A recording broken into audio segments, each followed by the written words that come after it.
Hi everyone, welcome back to my channel. Today we're going to be talking about some terrain. Since the sizes of Saga terrain are quite different from other wargaming terrain, especially in my gaming club.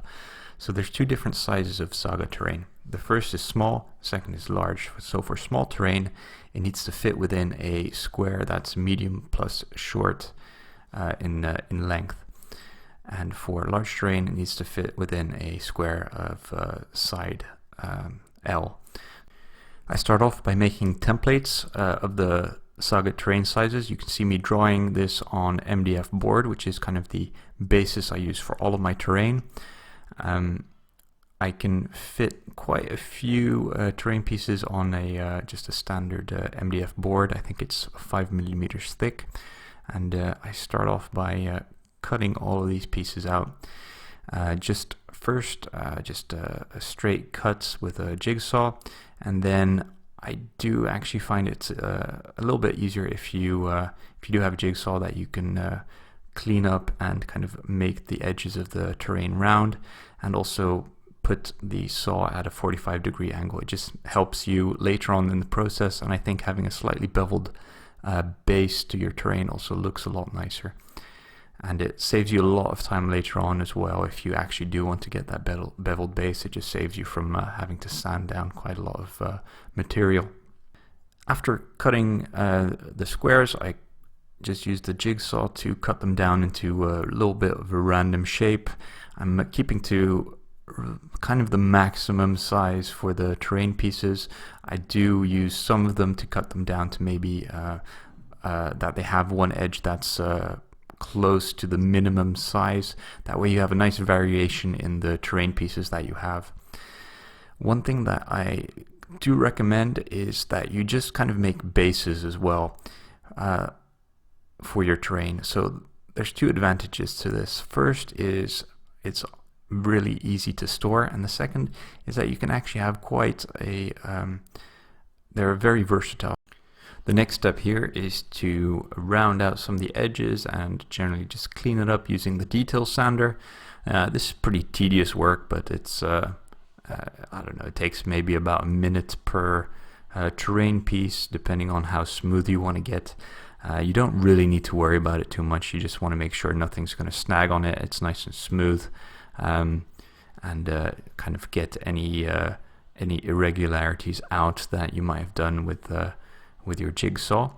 You're going to cover it with paste and sand later anyway, so a lot of it really doesn't need to be that smooth. So using a pretty heavy grit sandpaper is more than enough on this. Moving on. So what I use to cover the terrain bases is actually just dried coffee grounds. So it's important you dry them. That way they soak up a lot of the PVA or wood glue that I use here, just standard bulk wood glue. And then I also add a little bit of acrylic paint. That way it saves you actually having to do a base coat, and you're kind of just doing it at the same time. So just mixing it all in until it's until you're happy with the consistency of the paste. If you make it thicker, you'll get a little bit more texture on your bases. A good thing about the coffee grounds is actually that it soaks up a lot of the wood glue, and it makes it very durable once it's on the wooden base. Also, since it's relatively soft, you don't actually get any scratching on your models if they do fall over. That way it's actually a pretty good solution. I'm surprised not more people do it. And compared to sand, I just feel like it sticks to the wood base a lot better. So really, I've never had it fall off or anything like that, since the bond between that and the wood glue is really good, and it just really sticks on. So I'm just using an old brush to spread it out. Nothing too fancy here. You can see that adding some paint really helps you just kind of put that base coat down. Sometimes you're absolutely fine and you don't actually need to make a second coat if you're happy with the color that you choose, or you can just put over a lighter coat. This is pretty quick. You can see there's some streak marks. It does kind of settle by the time it dries, or you can just kind of do what I do here and stipple around, and that way you're just sure that there's not going to be any streak marks once it dries. So that's a pretty quick process. All you have to do now is wait and do something in the meantime. I'm going to split this video here, and the next video is going to cover just the finished product and what you can do with it and show how versatile it is.